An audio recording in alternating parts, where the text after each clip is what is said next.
Apakah habaib dari Yaman ikut berjuang? Kemudian, peran politik sejak dulu ketika masa penjajahan, para ulama di depan merebut kemerdekaan dari penjajah, Belanda maupun Jepang. Kita tahu para ulama yang syuhada, Kiai Zainal Mustafa dari Tasikmalaya, dipenggal lehernya di Ancol. Kiai Rusdi Hamid Rusdi dari Malang, di Brondong, sekarang sudah menjadi nama jalan di Malang. Kiai Muhammad Ilyas Lumajang, Kiai Hashim Asy'ari di penjara Mojokerto oleh Jepang 1 bulan. Keluar dari penjara, tangan kanannya tidak bisa bergerak, dihajar oleh Jepang karena gara-gara tidak mau menghormat ke arah timur, apa namanya itu, Shikere. Dan di penjara itu ditemani oleh santri dari Cirebon. Sekali lagi, dari Cirebon.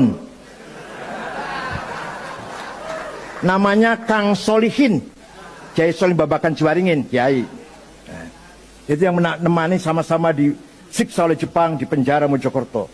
Para kiai semua pejuang. Kiai Rukyat, bapaknya Kiai Ilyas Rukyat Tasikmalaya, juga dikejar-kejar oleh Belanda dan Jepang. Temannya banyak yang gugur, tapi Kiai Rukyat masih dijaga oleh Allah.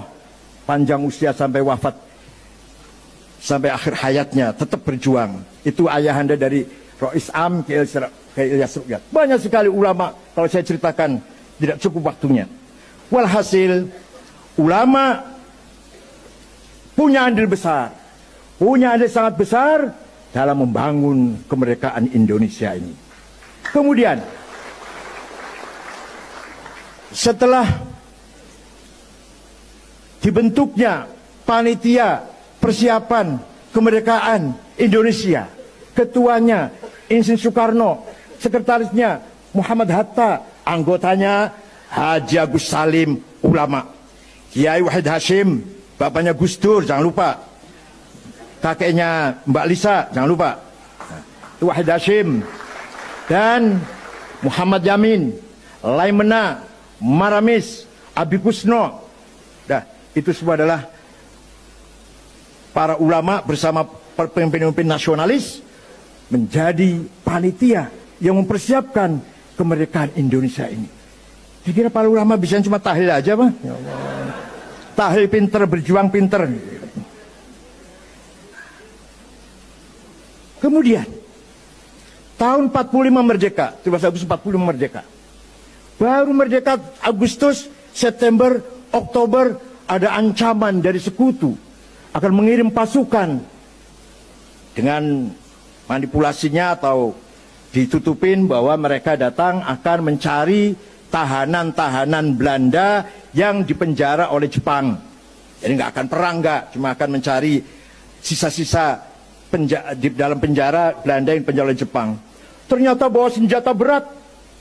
Bung Karno, Pak Hatta, Jenderal Sudirman musyawarah, berunding. Gimana ini?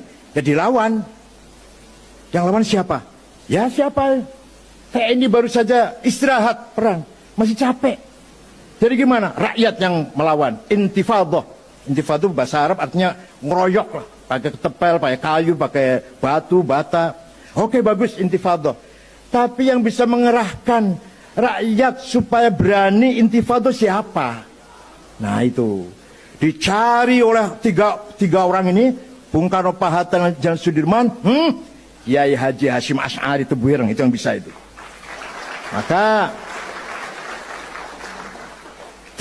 tiga pemimpin besar ini mengirim utusan bertamu pada Mbah Hashim Asy'ari. Kemudian beliau salam dari Bung Karno, Pak Hatta, dan Jenderal Sudirman. Beliau bertiga bertanya kepada Kiai, hukumnya membela tanah air. Bukan bela agama loh, bela tanah air. Kalau nggak ada tanah air, lemah kalau banyu, nggak ngerti tanah air, Masya Allah. Kiai Hashim Asy'ari mengumpulkan para ulama dari Banten Menes Kiai Abdurrahman, dari Bogor Pagentongan Kiai Abdul Hamid, dari Majalengka Kiai Abdul Halim, dari Cirebon Kiai Abbas, dari Buntet Kiai Amin Babakan Ciwaringin, Kiai Satori Arjawinangun, dari Indramayu Kiai Sujai Segeran, dari Semarang Kiai Ridwan, dari Lasem Kiai Maksum, dari Kudus Raden Asnawi Kudus, dari Cepu Kiai Usman, dari Lombok Tengah Guru Faisal, bertemu tanggal 20 di Tebuireng sampai tanggal 22 Oktober, keputusannya bahwa membela tanah air hukumnya fardhu ain. Semua orang wajib membela tanah air, tidak pandang bulu, yang kaya, yang miskin, yang berpendidikan, yang buta huruf, wajib bela tanah air. Fatwa itulah yang terkenal dengan fatwa resolusi Hasyim Asy'ari, yang bisa menggerakkan masyarakat Surabaya, Pasuruan, Gresik, Sidoarjo, Mojokerto, Madura melawan nikah, kedatangan nikah. Peperangan dipimpin oleh, lah ini jangan kaget, jangan kaget nih, dipimpin oleh singa dari Cirebon. Tenang. Namanya Kiai Abbas dari Buntet Cirebon. Mengambil sebuah markas rumah di desa Siwalan Kerto, Gang Pabrik Kulit, Jalan Ahmad Yani, Surabaya. Di situ markasnya. Peperangan terjadi, korban sangat banyak, tapi alhamdulillah kita menang. Kiai Abbas Buntet menjatuhkan pesawat 3, hanya dilempar dengan biji tasbihnya. Percaya silahkan, nggak apa-apa.